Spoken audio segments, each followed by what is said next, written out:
Remember when you was young and your parents on occasion would say to you, "You're not the centre of the universe." Well, how wrong they were. Because in actual fact, we're all the centre of the universe. Why is that? It's because our consciousness, of course, is here, seemingly within us. And the whole world, the whole universe, stems from this. Because this is the point which collates all of this information.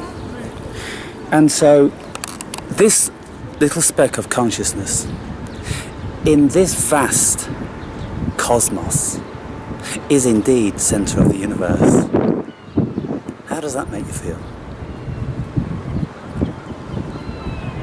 And it's perfectly within our rights for us to act as if we are centre of the universe, because metaphysically speaking, we are. And if we all realised that in actual fact we're all centre of the universe, we are centre of our universe, and there are as many universes, cosmoses let's say, as there are individual specks of consciousness. And every single individual speck of consciousness is centre to their universe. And only they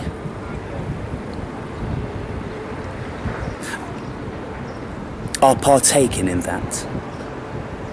So in actual fact, what we have is we have a cosmos unto ourselves. So think about it, people. You know, let's get philosophical about this.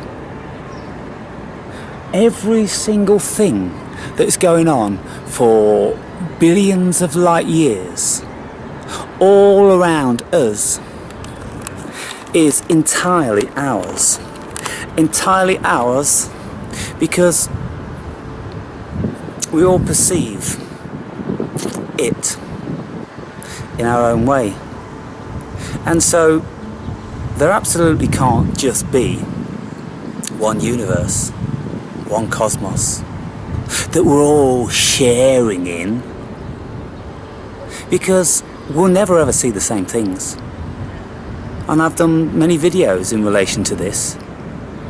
If somebody was sitting alongside me now, would they have the same experience? Absolutely not. Really, really different. Ask the other person to convey as much as they possibly could what they experienced when they were sitting next to me, and it would be vastly different from mine, other than the fact, oh, we were sitting on the dock of the bay and there were some boats over there and there's a bridge over there, and over where? What sort of boats? What sort of a bridge? You see, if I look at that bridge and I stare at it for half an hour, I'm still going to have trouble trying to absorb and remember and compute all the information. I will look at it long and hard, and I'll say to myself, okay, so it's so big, it's so long, it's such and such a colour, and it's constructed in such and such a way, the configuration of the angle line underneath, and all these things I'll try to remember. And then if I try to discuss that with you, if I try to impart to you that which it was, even if I was very, very accurate, the way in which you interpreted the information would be different. Now, because this boat's just come down, I've noticed it's interesting when you go down here. And you see what happens when these waves come in. And so I want to show you.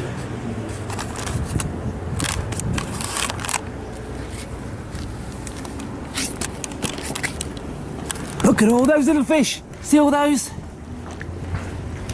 couple of hundred of them.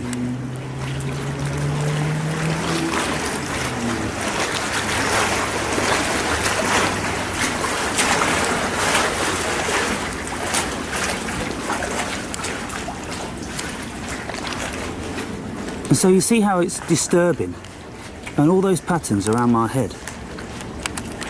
Let me go a little bit closer.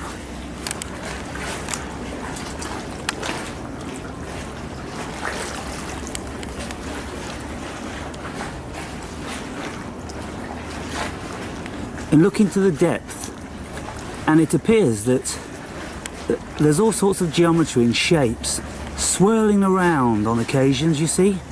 And it's like, if ever you had this spirograph game as a child, it's a bit like some sort of an art thing, whereby there were wheels, and you put your pen in one of the holes in the wheels, and you'd go round and round and round another one, and then you'd end up with lots of sort of similar sort of shapes to that which is going on there.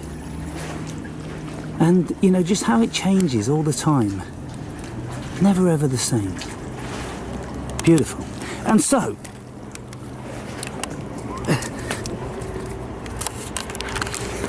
allow me to continue. So when we realise the magnitude of what we are and what part we're playing here in this universe, in our universe. We have a universe to ourselves. We have a world to ourselves. And so, doesn't that then make you feel special? And I'm not fucking about it, people. Think about it, really. We do have our own world. We're not sharing this world.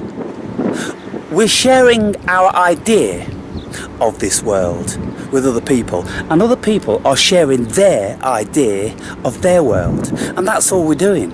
We are intertwining ideas of separate worlds.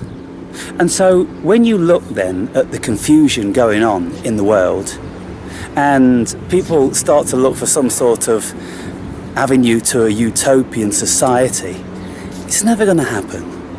It's not meant to happen. The bigger scale of things, it isn't meant to happen. It can't possibly happen. We are all here to experience our own subjective worlds. And so when you know that this world and this universe is yours alone, ask yourself the question, what are you going to do with it? What respect are you going to show it? What do you want to create within it? How much of it do you want to partake in? Because there's a billion gazillion things that you can partake in. And I can take you around on my travels all through every day.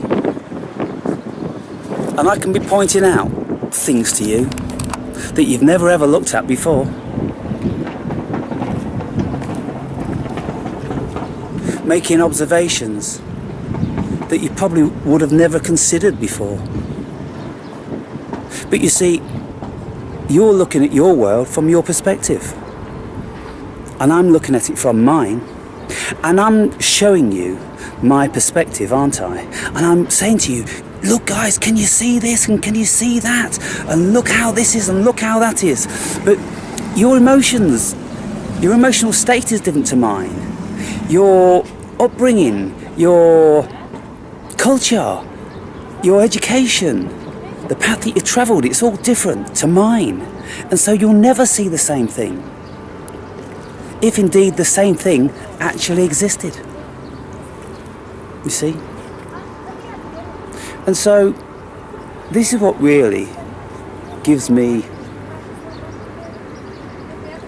a great deal of satisfaction, because I know that everything I see is entirely for me.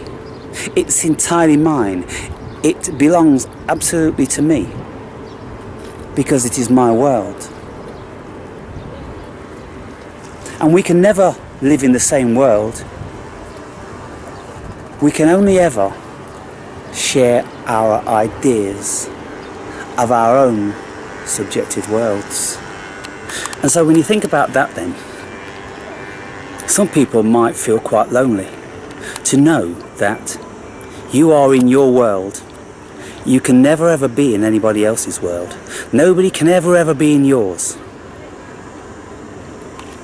You can only ever share the illusion of the same world.